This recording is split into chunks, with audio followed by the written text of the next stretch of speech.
Thanks for stopping by. Today we are working on the 69 400 block. We are pretty dang sure it's what it is at this point, with the 46 heads, high compression, 290-ish horsepower or so factory. Nothing great, nothing crazy, but probably been a ton of fun in that car, especially with the original 4-speed.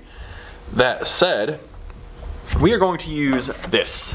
This is the degreaser that I prefer. It is Grand Slam from 3D.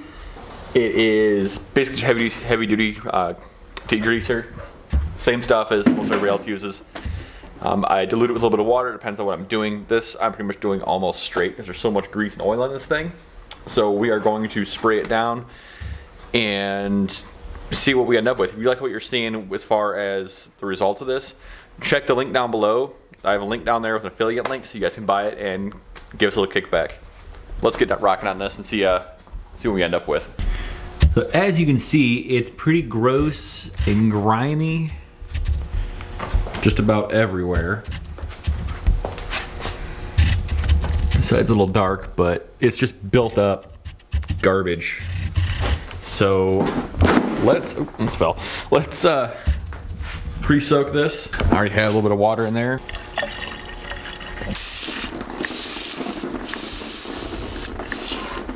See that nice blue under there? Just hidden under all this garbage.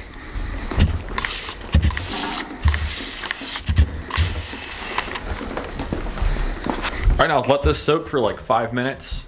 Come back at it again, maybe spray it again, and then take a nylon brush to it, maybe even wire brush if we have to. Break it apart, do it one more time, and hopefully at that point we should be good. Alright, so now that this thing is soaked for a second, I'm gonna grab a trusty wire brush. Just kind of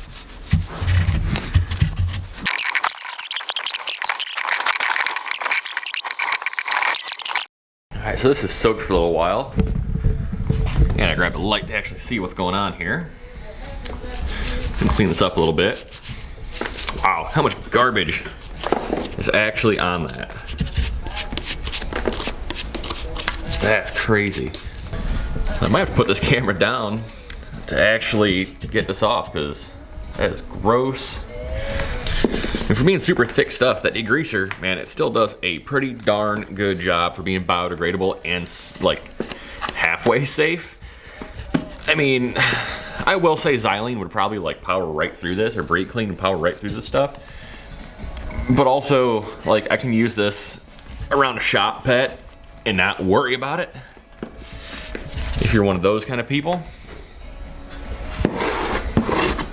But I'm gonna spray this and soak this again now that I'm a little deeper in. Probably wouldn't even need to, but we're going to just to make sure I can see everything. Well, you get the gist of what I got going on here, so I'm gonna keep doing this and make some real progress on it and show you what we end up with when it's finally cleanish. Well, clean enough to identify.